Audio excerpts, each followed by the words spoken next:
So hello to Christian public school teachers and possibly other staff who might be joining us, and anyone really who wants to understand the nature of the kind of the do's and don'ts and the can and cannots for public school teachers and other staff in terms of living out your faith. My name is David Schmoos. I am the Executive Director of Christian Educators Association International. We are so excited you're with us today. Our vision is that you would learn from this session how you can walk with confidence as you step onto that public school campus, knowing what you can do, knowing what you can't do, and so you can better, more effectively represent Jesus Christ. And that is our vision. That is our hope. And so thank you for joining with us today. I know you probably have some questions coming in. Some of the questions we get for these sessions, can I have a Bible on my desk, for example? Can I tell my students that I am a Christian? Can I teach from the Bible? Or can I pray with students if they ask me? And you may have your own set of questions. These are some of the very common ones we get. And we'll be addressing all those questions today and more. So hopefully we've kind of hit the right spot in terms of what your need is. And again, anytime you have questions, you can always email me. My email address there on the screen. We believe at Christian Educators Association that educators who step out in faith with a solid understanding of the law can bring transformation to their schools, much like Daniel and Esther did to their cultures and their nations. If you think about it, Daniel and Esther were believing government officials in a pagan or secular system.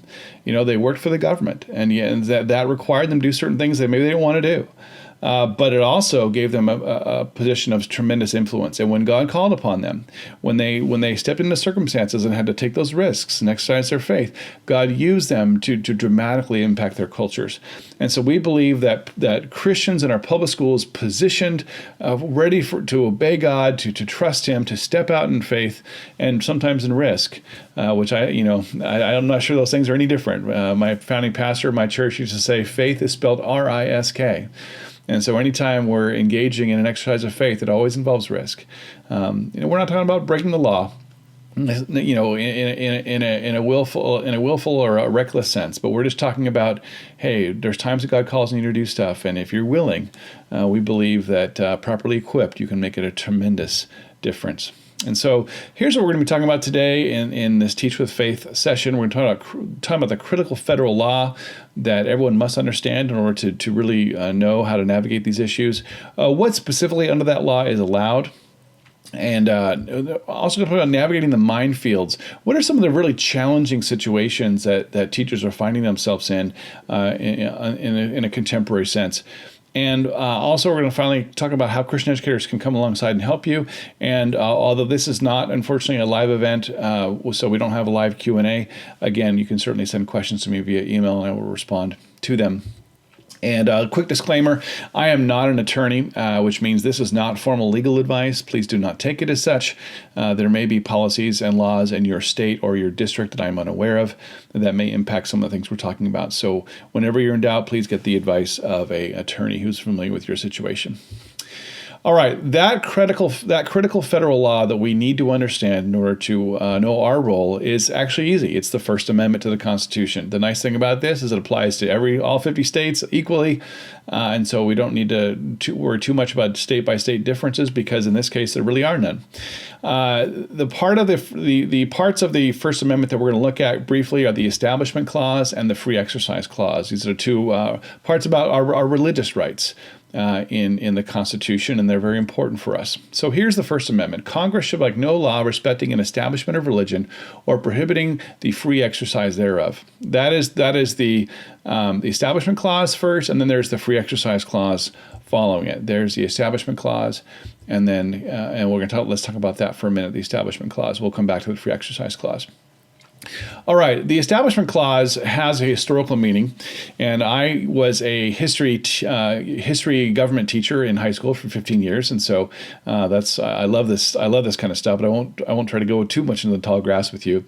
But the historical meaning of the Establishment Clause was that an established church was a church that received government dollars or tax dollars to fund their ministry. So, for example, back in England, the Church of England was the established church. It was the official government church. Everyone was supposed to go. They got supported by the government.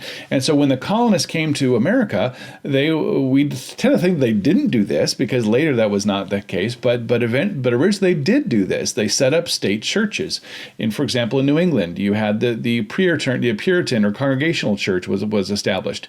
In Virginia, you had the Anglican Church, or Church of England there, was established. And so when the framers got together to write the Constitution, it was later adopted and, of course, governs us now, what they were really saying by the First Amendment was, hey, we're not going to have an established church at the federal level. In other words, the federal government is not going to have a established church, much like the colonies or then the states did in their early goings. And so that's really all it meant. In fact, we know this because some of the same Congress that approved the Bill of Rights also ended up allocating $20,000 to buy Bibles for Native Americans. Okay, so clearly they did not see it as something that divided government from religion. It was saying we're not going to have an official denomination as part of the federal government that's going to get tax dollars. So that was the historical meaning. But we've come a long way since then. And the historical meaning is a nice thing for us to think about and for us Christians, maybe to kind of, some people want to go back to, and I totally understand that, but nonetheless, that is not the historical meaning, or sorry, that's not the contemporary meaning. And the contemporary meaning is the one that, unfortunately, is we are governed under, and so we need to understand that. The contemporary meaning, and of course we know that it's often summarized as the separation of church and state. Now, that language is not in the Constitution, but it has appeared in a Supreme Court ruling and is kind of a common phrase that we use to describe this principle, but it is not in the Constitution. That's very important because sometimes that word separation of church and state, or that phrase, carries a far more seriousness or severity than what really is in the law. We need to understand that. So, but what it does mean now is it means essentially that no government official, now not just federal, now it's applied to state, it's applied to local and school districts, no government official can favor or disfavor religion. And that disfavor is very important, as we'll see in a minute here.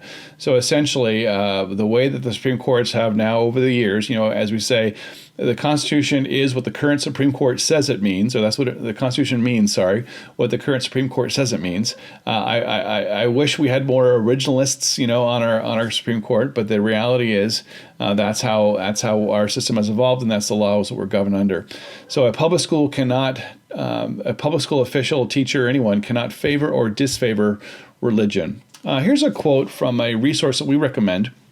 It says, public schools may not inculcate or inhibit religion. They must be places where religion and religious conviction are treated with fairness and respect.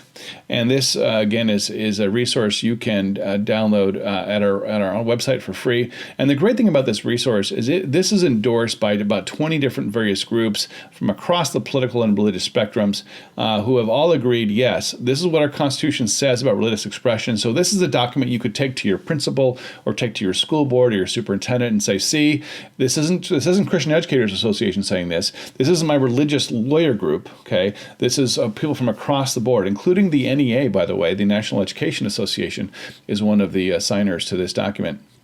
And the idea is neutrality is key. Notice that it's just as unconstitutional to say, hey, you're an idiot if you believe in God, as it is to say, hey, you need to believe in Jesus. Come and pray with me right now. Both those things are equally unconstitutional. In other words, some people think that the public schools are supposed to be a religion-free zone. That is not the case at all. They're supposed to be neutral. Some people think, oh, Christians have their Christian schools. We secularists, people that say this, oh, we have the public schools. No. The public schools are for everyone. And they must be neutral in that regard. And so if a student expresses a religious informed opinion, I hold it would be unconstitutional to denigrate or to criticize that student's opinion, or to make it a hostile environment for that student's opinion, because that is protected. And schools have to be neutral on religion. And so that's a great advantage to us as believers, because the religious beliefs of our students are on equal playing field as any other beliefs or worldviews or that kind of, at least theoretically. I know that doesn't always work out that way, but those are things that the courts have to work out. Okay, so that's the establishment clause, and that's probably the most important one for us as teachers because we are government officials, as I'll explain a little later. But we also have the free exercise clause, which means we do have some freedom of religion as we teach in public schools. Now, the rights for educators are limited. We are agents of the state. We surrender many of our religious rights when we take the job, when we take the paycheck, and we walk onto that school campus as an agent of the state. And because we are the government, if you will. But however, students can do almost anything. Their religious rights are very broad.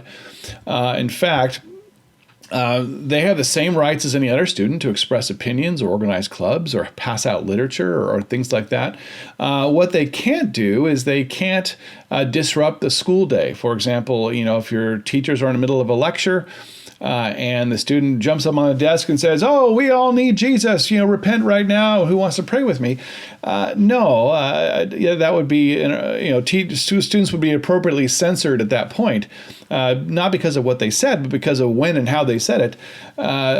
So just like that, if students are allowed to talk to one another, they can talk to one another about Jesus or God or the Bible or what have you. If students are allowed to gather together to meet, like at lunch or resource, they can meet for Bible study or prayer.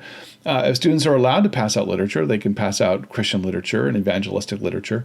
And so essentially they can't be victims of religious or viewpoint discrimination. If a teacher says, "No, you can't do this because it's religious," that's a problem.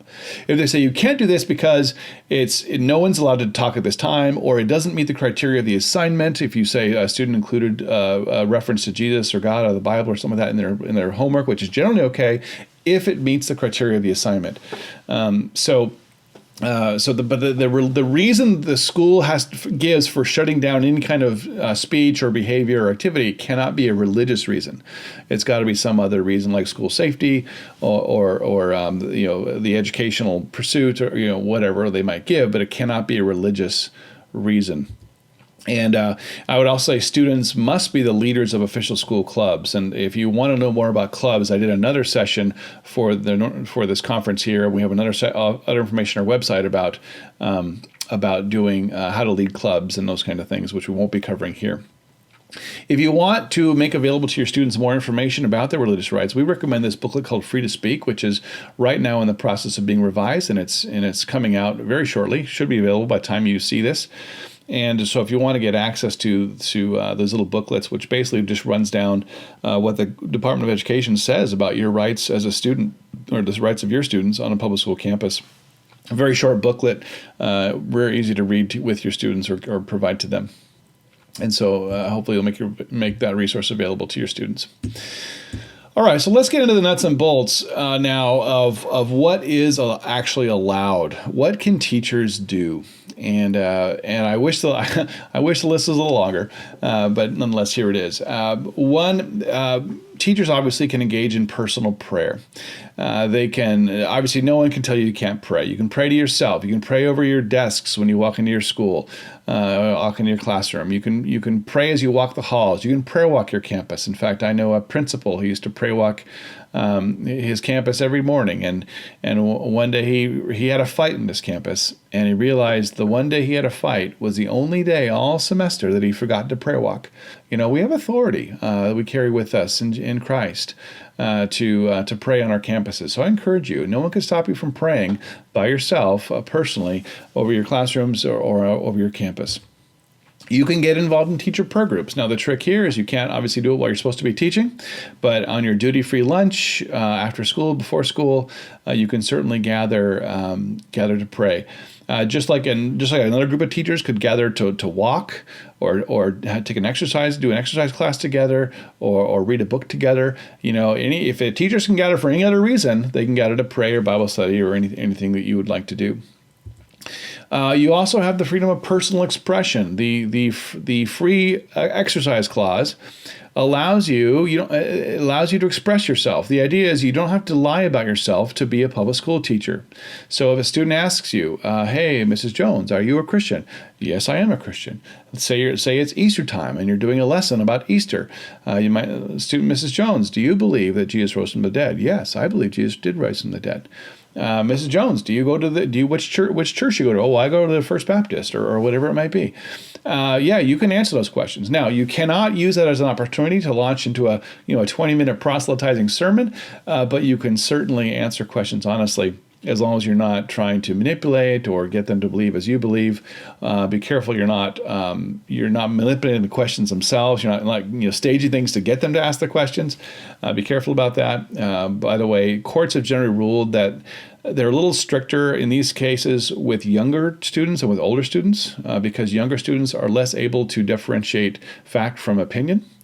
And so younger teachers of younger students need to be a little more careful on these areas than do the teachers of, say, high school students.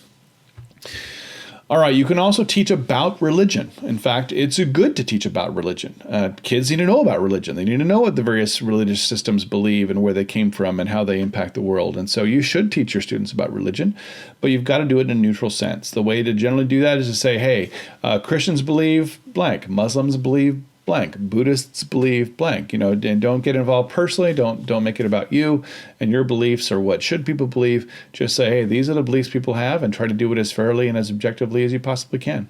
And that's a good thing to do.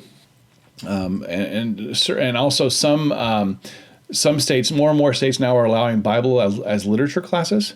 And so that's an example of this. They're teaching the Bible as a work of literature. It's not taught devotionally, but it is taught as a work of literature, and that can be done legally in the public schools. A partner ministry of ours called Gateways to Better Education. They're the ones that developed that Free to Speak booklet I mentioned earlier. They also have developed this report about the Bible and state academic standards. And of course, I know that for many of us, we're focused so much on the Common Core standards or whatever, literacy or math standards. But for many of our content standards, like say in social science, et cetera, the state standards still have not been replaced. They're still in effect. And it would behoove you to really know what's in those standards. For example, do you know that currently, now I'm in California, and I can't promise how long this will last because the California legislature is looking at this right now. But currently in the California history standards, it says this: note the origins of Christianity in the Jewish messianic prophecies and the life and teachings of Jesus of Nazareth as ascribed in the New Testament, and the contribution of St. Paul the Apostle to the definition and spread of Christian beliefs, that is, belief in the Trinity, resurrection, and salvation. So one way you could read this is the state of California wants your students, your sixth graders, to understand the Trinity, the resurrection, and how to be saved. I mean, obviously you can't teach it devotionally, but you can make sure they understand the facts of what Christians believe about these things. And so there's a lot of little nice things like this in your state standards about religion, about God, about people's experiences. And make sure you're aware of those standards and make sure you're using them in your classrooms. Okay? So that's one way you can teach about religion.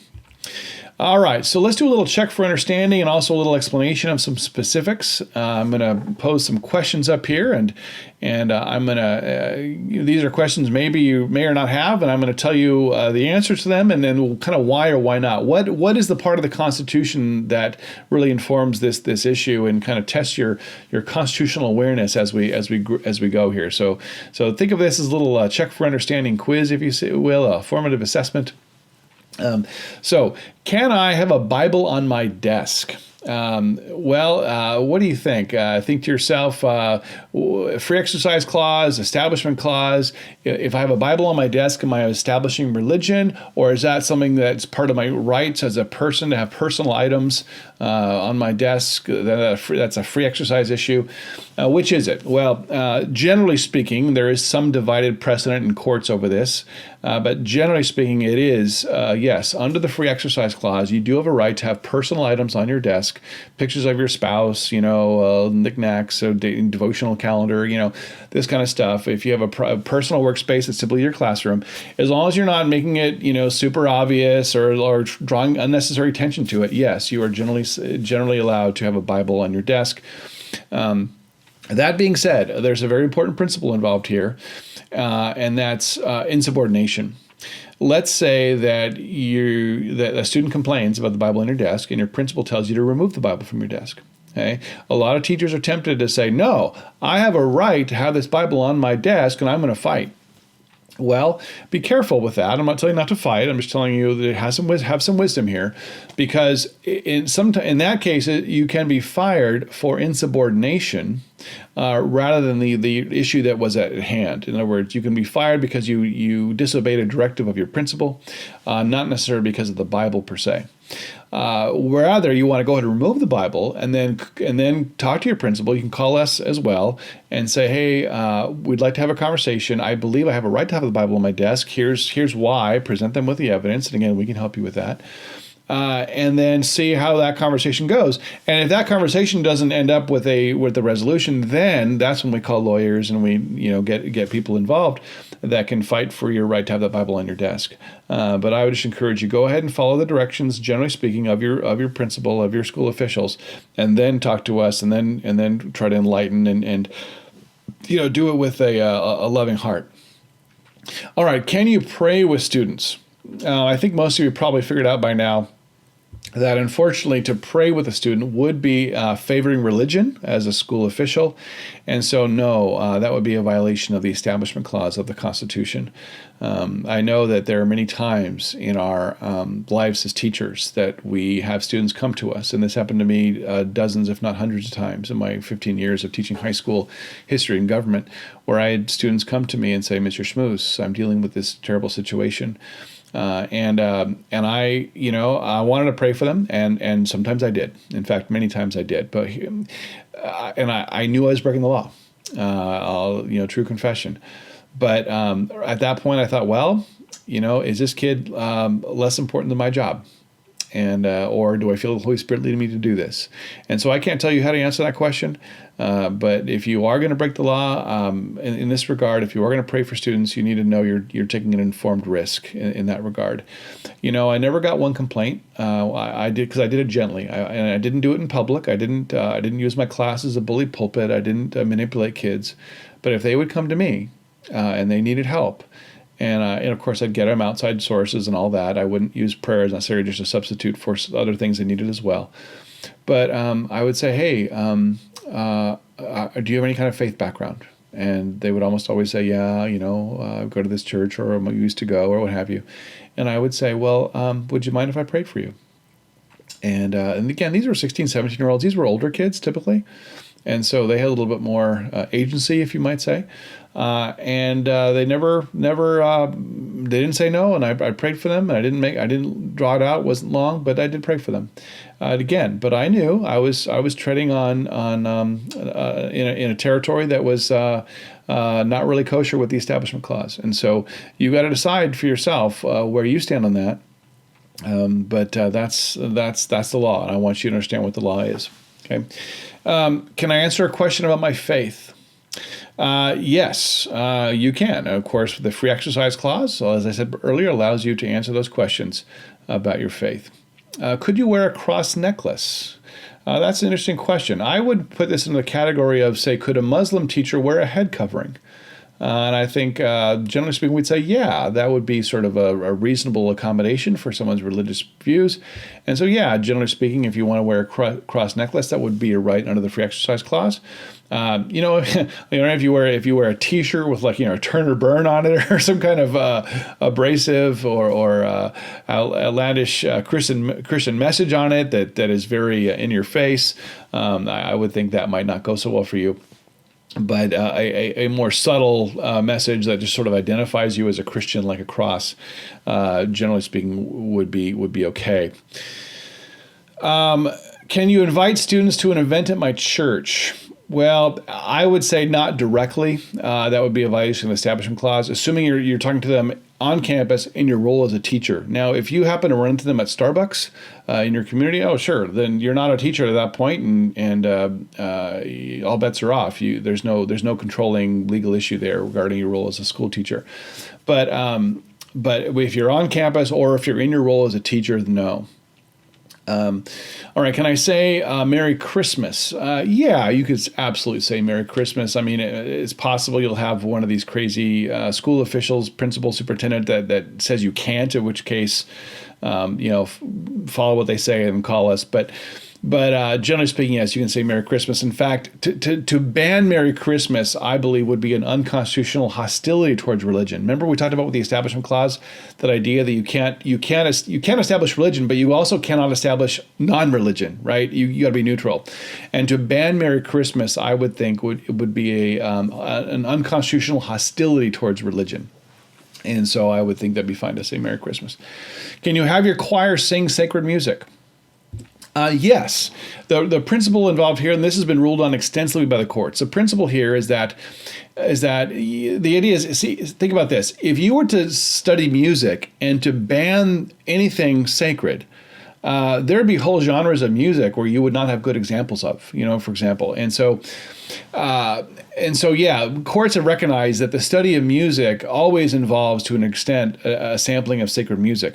So the rule is, one, you've got to make sure that your use of sacred music has a secular purpose. In other words, you're teaching them about this kind of genre of music, or you're teaching them about the cultural celebrations of a holiday, or how people in our community celebrate Christmas, for example.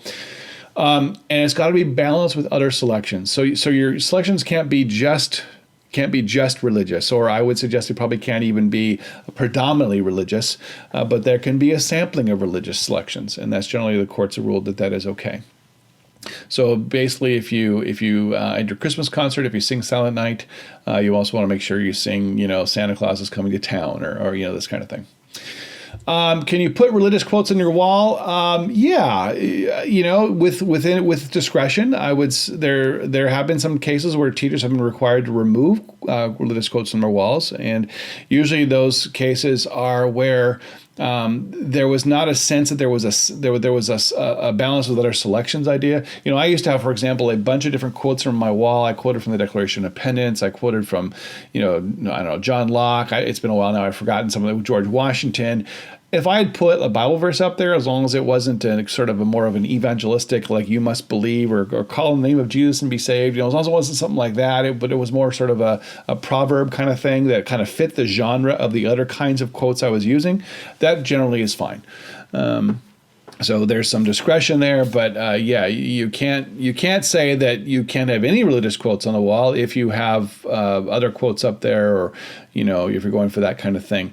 It would depend on kind of what else is in your room, and the content of the quote itself. All right, so hopefully that is. Oh, let me say one more thing before we move on to the next section. The other thing I want to say is, you are still a school official even when you're off campus if you're still acting in your official capacity.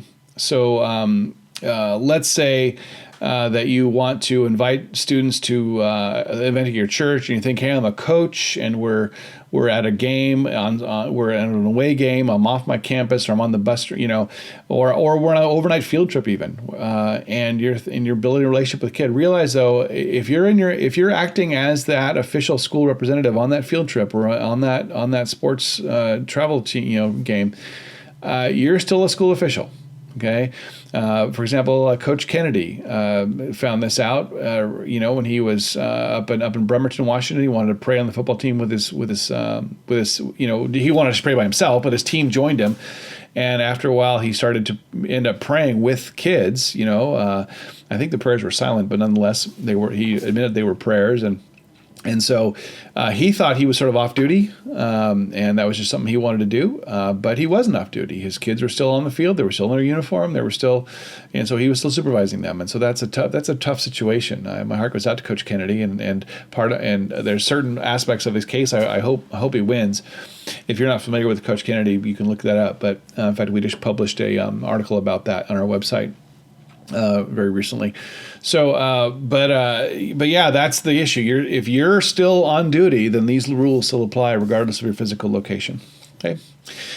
All right. Let's talk about some navigating the minefields. There's some difficult issues to face as public school teachers. Some of the more famous ones, sort of like example, the evolution issue. And on a lot of these controversial issues, we're having more and more of them, of course, in our culture with all the LGBTQ issues also. And I'll talk about those just shortly here. We recommended what's called a teach the controversy approach, and this doesn't always work. It's not always in full compliance with the laws, but nonetheless, we generally recommend teach the controversy. And that's where you essentially say, hey, look, there's an issue in our culture that people are debating. On one hand, there's some really smart people, and they believe this, and provide some articles and resources that are fair, a representation of those ideas.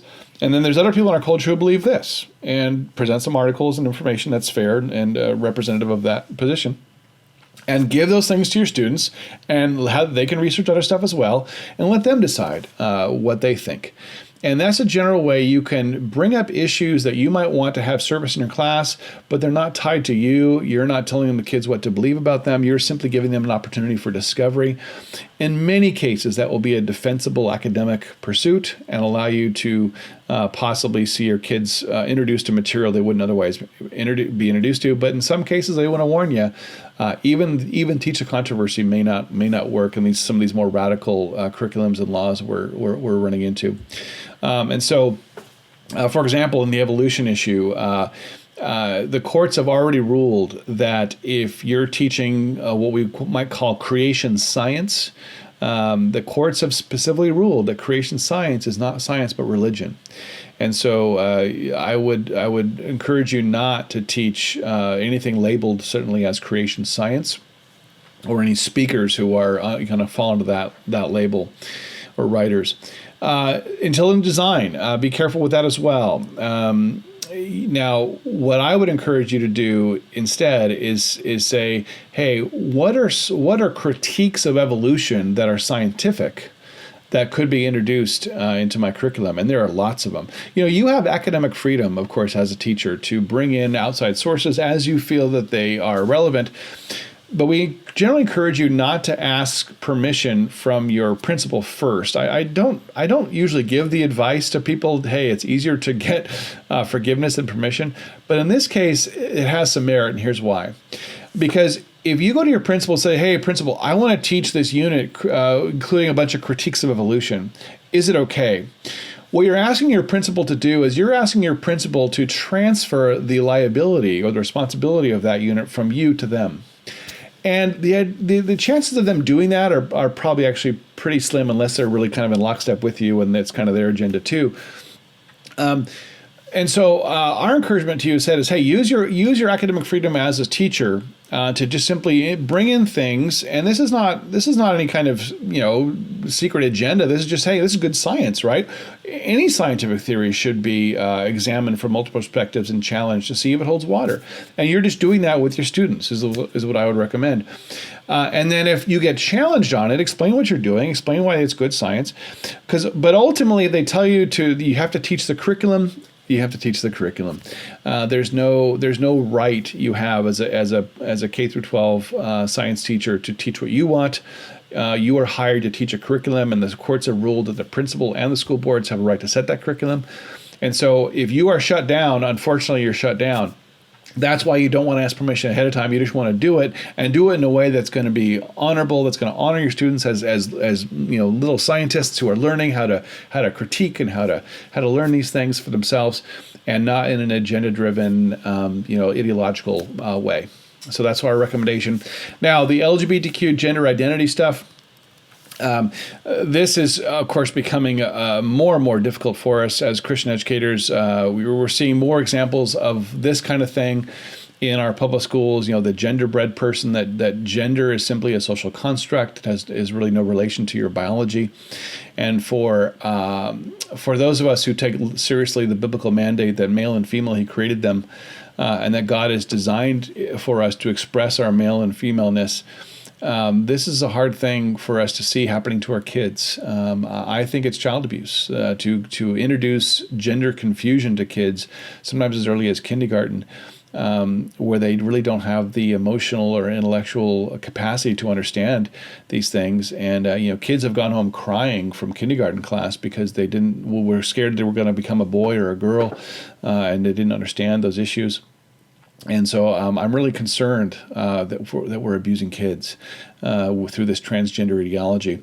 But for our perspective, you need to understand what your state and local policies are about these things, because this could really get you in trouble if you don't understand. You find out your state or district policy on names, pronouns, bathroom, locker room access, sports teams, and field trips. Those are sort of the general areas where this gender policies tend to apply.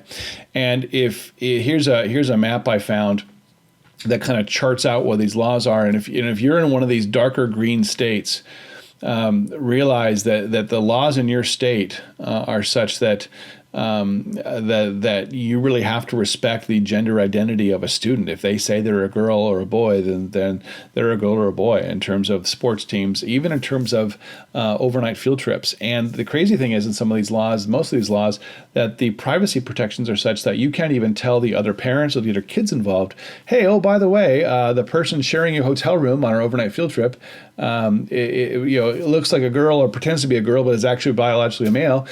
You can't even say that to the student or the parents involved, because that would be a violation of this kid's privacy under these laws. And so we've had all kinds of problems. We have all kinds of teachers call us on a regular basis over these issues. And so the first thing you need to understand is, what is your state law on this? Because as of now, there is no religious accommodation. There is no opt-out. You've got to comply, unfortunately. And I honestly don't know how. We struggle with how to advise teachers in this regard, because it's so painful for us to have to partner with what we consider to be this sort of child abuse enabling kind of idea. But you need to know a willful violation of state law or district policy is likely to result in termination. So you got to really count the cost. Is there a possible compromise? We've had some teachers work out compromises where they say, "Hey, I'll only use the last name," or I don't have a problem with the name they want me to use, but I won't use the pronouns. So I just simply won't use pronouns in my class. Or maybe I'll get another coach or teacher to supervise the locker room during that time, or whatever it is. Try to work out a solution you can with that student, because the student, if you're a loving teacher and you've built a relationship with that student, they want you to they don't want to put you in a bad situation, so at least hopefully. And so there might be mutual interest on both sides of working out some kind of compromise. And so that would be our advice, and generally speaking, to try to work out a compromise. But realize this is a very difficult situation. There's a case in Virginia with a teacher named Peter Vlaming that we are hoping may result in some legal relief on this issue, or maybe some other cases as well. But until that point, we're really in a tough situation regarding these laws that have been passed in these states. And so pray for relief on this issue. There isn't really an easy way out on the gender identity question. All right, a few concluding thoughts here, winding down. What happens on your campus is much more likely a result of culture versus law. Very few people on public school campuses really understand the laws about religious expression and establishment of religion, but there's always a culture. Let me give you an example. For example, I knew a principal who confided in me that and he didn't seem to think, he didn't feel the need to hide it. He just confided in me, hey, I send out a devotional to my faculty every morning from my school email account. And I was like, whoa, okay. Well, that's clearly a violation of the Establishment Clause. It's promoting religion from using your official position as a school official to do so. But hey, he was in the Bible Belt in a certain community where that was valued and no one's complained, and he may continue to get away with that forever. I don't know. But that's kind of the point, is that what happens on school campuses is usually much more about culture than law. Know the law, respect the law, and we generally want you to obey the law. But realize it's much more about culture. And so if you can affect your school culture by being a bridge builder rather than a bomb thrower, you'll find, I think, much more favor and much more freedom. There are certain Christian teachers who want to walk onto a campus and they want to win an argument. They're there to fight a battle, a cultural battle, an intellectual battle, whatever it may be. And those battles are important, and I'm not saying they're not. I'm just saying, if you want to be a public school teacher and you want to do it for a while and have a long impact on a bunch of kids, you want to go in with an attitude of being a bridge builder. You want to build relationships. You want to make your principal look good. You want to serve your school. And as you do so, you win the right to be heard on those other issues. And you win the right to sort of have the best thought of you, and be given the benefit of the doubt when stuff comes up. But so I encourage you really serve your school, love your school. The love of Jesus is love your enemies, right? Pray for those who persecute you. And so the less we go in with a kind of a chip on our shoulder, and the more we go in with the love of Christ in our hearts, the much better off we'll be in terms of our results. All right. Well, that's sort of the end of our content. I'd like to tell you a little bit about Christian Educators Association International. Also like to pray for you before we go. We've been around since 1953 and supporting teachers in public schools. We have members in all 50 states, thousands of members nationwide. And I like to talk about Christian educators as having a protection wing and a ministry wing. Let's talk first about the protection wing, by the way, which is also ministry. When people call and they're in trouble and need help, we certainly pray for them and do a lot of ministry. We cover our members with a $2 million liability insurance policy in case they're sued or have charges brought against them in some cases. We have a job action protection benefit, where if their job is at risk, there's a local attorney that's paid for to represent them and defend their job. There's unlimited legal and educational consultation. That means if you have any question, whether it's about the law, whether it's about a discipline issue, whether for a student or you're being disciplined as a teacher, or anything, you can call us and we have experts to talk to you and guide you through really almost any situation you can face as a Christian public school educator, and on an unlimited basis. So we offer protection from a biblical worldview, which is something you're not going to find from anyone else. And as you might have guessed by these lists of benefits, that we are an alternative to unions. Many teachers find that they don't want to be part of their unions. Their union is taking their money and they're supporting things that they don't agree with, that they find abhorrent to their values. And so they can join us for much less cost. And be supportive from a biblical worldview and know that their money isn't going to politics. And so we would encourage you to go to ceai.org/unions and learn more about this whole question of whether or not membership in a union is appropriate for you as a believer, or whether you'd rather come and join us. There's an FAQ, frequently asked question document there about what does it mean, about unions. Am I being disloyal? Am I still going to have all the pieces of my contract still apply to me? Of course you will. All those kind of things. But feel free to look at that. And there is a process there to actually opt out of your union if you so desire. So look for that at cei.org/unions. These are some of the issues that our teachers call us with questions about. So again, you might see some people think that we only deal with religious liberty issues. We do deal with those things, but realize that most of the stuff is things that just teachers face as part of their jobs. Probably our most common call might be, I've been had an allegation by a student or a parent or sometimes another teacher. Would you help me? Or I'm being asked to do something that's not in my contract. I don't understand. Those are some of our most common calls we get from our members.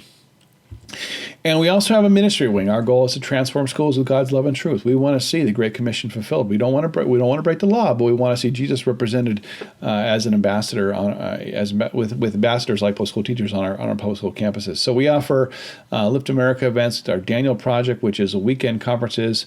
These are things you can go check out on our website. I don't want to spend too much time here, but you can investigate those more thoroughly if you'd like. These are great opportunities for teachers to be inspired, equipped, and encouraged to really step out and live out their faith on a public school campus. We offer prayer for our members. Anyone time needs prayer, we get together in our staff meetings and we pray over our teachers. We have a magazine we publish, so we'd love to put in your hands. We do daily devotionals, email updates, all kinds of news and information we provide. We're on social media, especially on Facebook. Want to find us there. So I would really encourage you, consider becoming a member with coverage of Christian Educators Association. If you go on our website at ceai.org, I would encourage you to watch the Protection Wing video there and to really explain kind of how we protect our members. We only charge $239 a year. You can also pay monthly, $20 a month plus a small fee. And again, that's in some cases about 1/5 the cost of a union protection, or in some cases more like 1/3 the cost, depending on how much your union dues are in your state. But still a huge savings over what you might be already paying for union protection. So yeah, go to our website, ceai.org. We'd love to serve you as a member. And let me pray for you. Father, I just thank you so much for these teachers who are here watching and listening and wanting to make a difference in our public school campus. I pray, Lord, you'd give them wisdom, you'd give them courage, Lord, I concur that faith is spelled R-I-S-K. And sometimes, Lord, you're calling us to step out in faith in difficult circumstances. And so, Lord, I pray that you would give these teachers wisdom and courage to make the difference you're calling them to make, Lord, on their school campus. You gift us all, you call us all differently. So it's not going to look the same as anyone else. But, Lord, whatever you're asking them to do, with that still small voice of your Holy Spirit speaking to their hearts, Lord, to step out and to make that difference you're calling them to make. Father, would you encourage them today? Would you bless them just with your presence and your peace, to know that they're right where you want them, and you're going to use them in a very powerful way as they trust you. In Jesus' name we pray. Amen. All right, blessings to you again. And again, with any questions, go ahead and email me. Thank you for being with me, and blessings on you as you teach your kids.